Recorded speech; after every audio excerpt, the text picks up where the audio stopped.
Hello everyone. Today we will start with the class 9 lesson 8 named motion. Motion के बारे में आज बात करेंगे.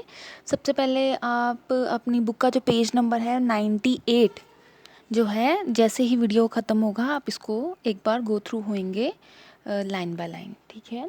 वैसे मैं आपको बता देती हूँ कि मोशन जो होता है ये डिस्कशन से ही स्टार्ट करेंगे चैप्टर को. थोड़ा सा डिस्कशन इस पे करते हैं. जितनी भी चीज़ें आपके आसपास हैं, कुछ तो होती हैं रेस्ट पे एंड कुछ होती हैं मोशन में. इस चैप्टर में हम इन्हीं के बारे में बात करेंगे. सबसे पहले कोई बॉडी रेस्ट पे कब होती है. जैसे ये बुक है, ये रेस्ट पे है. ये ये क्या बिहेवियर ऐसा कर रही है कि जिससे मैं बोल रही हूँ कि the book is at rest. क्योंकि जो बुक है अपनी, आपके पास भी जो बुक पड़ी हुई है, पेंसिल पड़ा हुआ है, कोई भी घर में ऐसा सामान पड़ा हुआ है, टेबल है, चेयर है, ये अपने आप को टाइम के साथ अपनी पोजीशन चेंज नहीं कर रहे. जैसे ये मैं मार्कर यहाँ पे रख देती हूँ. अब बताइए ये रेस्ट पे है या मोशन पे है. ये रेस्ट पे है. क्यों? क्योंकि it does not change its position. वो अपनी पोजीशन चेंज नहीं कर रहा है. काफ़ी समय के बाद इसको देखूं, 5-10 मिनट के बाद देखूं या अगले दिन भी देखूं, अगर मैं इसे नहीं इसकी पोजीशन चेंज करूंगी तो ये नहीं हिलने वाला यहाँ से. ठीक है. तो हम बोल देंगे the object which does not change its position with the time. वो वाले ऑब्जेक्ट जो टाइम के साथ साथ अपनी पोजीशन को चेंज नहीं करते, उनको क्या बोलते हैं? The object is at rest. अब इसके ऑपोजिट देख लेते हैं. मोशन का मतलब क्या होता है? आप काफ़ी बच्चों का भी यहाँ तक समझ आ गया होगा कि मोशन मतलब कोई ऑब्जेक्ट जो अपनी पोजीशन टाइम के साथ चेंज कर रहा है. देखिए, just look at that point.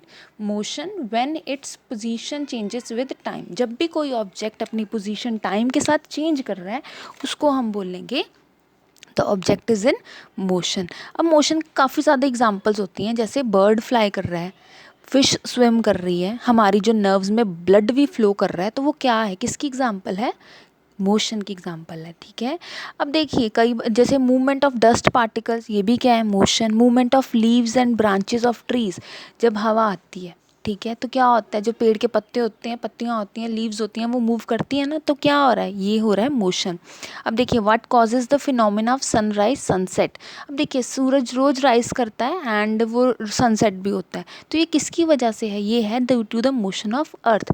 तो हमारे आसपास जितने भी चेंजेस हो रहे हैं, जो चेंज टाइम के साथ साथ हो रहा है, उसको क्या बोलेंगे? कि मोशन जो है वो हो रहा है. अब देखिए, अब जो सेकंड पैराग्राफ है आपकी टेक्स्ट बुक में, आप इस पे देखिए. An object may appear to be moving for one person and stationary for some other. कोई ऑब्जेक्ट जो एक पर्सन के लिए मूव कर रहा है, हो सकता है दूसरे पर्सन के लिए वो स्टेशनरी हो. फॉर एग्जाम्पल, अगर आप बैठे हुए हैं बस में, for the passenger in a moving बस. कोई पैसेंजर बस में बैठा, आप भी अपनी स्कूल वैन से घर की तरफ जाते हैं. ठीक है. स्कूल वैन में आप किस पे हैं? रेस्ट पे. ठीक है. लेकिन जब आप बाहर देखते हैं, बाहर जो ट्रीज़ होते हैं आपको मूव करते नज़र आते हैं ना, मूव करते. लेकिन क्या वो एक्चुअल में मूव करते हैं? नो, वो एक्चुअल में मूव नहीं करते. ठीक है. तो यही इसका लाइन का ऊपर वाली का मतलब है. An object may appear to be moving for one person. कोई ऑब्जेक्ट जो ऐसा लग रहा है कि मूव कर रहा है, हो सकता है वो मूव ना कर रहा हो, वो एक्चुअल में क्या हो? स्टेशनरी हो. ठीक है.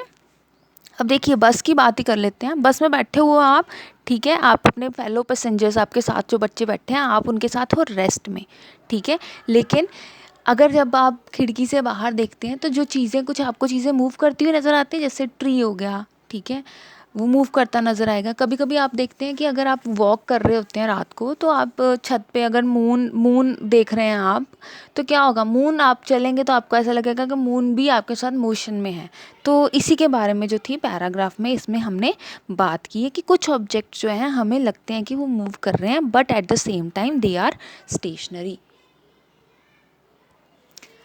अब हम देख लेते हैं कि जो मोशन होता है ना, मोशन को आगे स्टडी करेंगे, क्योंकि चैप्टर हमारा टोटली बेस्ड किस पे है? मोशन पे है. देखिए, मोस्ट मोशंस आर कॉम्प्लेक्स. जितने भी मोशंस, कोई भी ऑब्जेक्ट जो मूव कर रहा है ना, वो बड़ा कॉम्प्लेक्स तरह का मोशन कर सकता है. जैसे कुछ ऑब्जेक्ट सीधे सीधे मूव करते हैं, कार जा रही है रोड पे, सीधा सीधा जाएगी.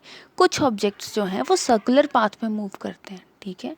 कुछ ऑब्जेक्ट्स जो होते हैं वो रोटेट करते हैं, जैसे इस तरह से स्पिनिंग टॉप होता है एक बच्चों के पास जिसको लाटू बोलते हैं, तो वो क्या करता है, वो एक ही जगह पे ऐसे मूव करता रहता है। कुछ ऑब्जेक्ट्स होते हैं जो गोल गोल घूमते हैं, ठीक है। तो ये जो मोशन है वो बड़ा कॉम्प्लेक्स है। तो इस चैप्टर में हम सबसे पहले बात करेंगे वो वाले ऑब्जेक्ट्स की जो स्ट्रेट लाइन में मूव करते हैं, ठीक है। देन हम उनकी इक्वेशंस को भी डराइव करेंगे, कुछ हम ग्राफ्स जो हैं वो डाउनलोड करेंगे, डाउनलोड कह रही हूँ, कुछ ग्राफ्स को जो है हम वो स्टडी करेंगे। अब बच्चों एक्टिविटी में देखिए 8.1 में क्या दिया हो गया है। एक एक्टिविटी 8.1 में आपने डिस्कस करना है क्या जो आपकी क्लासरूम की जो वॉल्स होती हैं वो रेस्ट में है या मोशन में है, ठीक है। नेक्स्ट आपने एक्टिविटी 8.2 में क्या कहा गया है, have you ever experience that the train in which you are sitting appears to be move while it is at rest. कभी कभी आपको लगता है कि जो आप ट्रेन पे बैठे हुए हो वो मूव कर रहे हैं।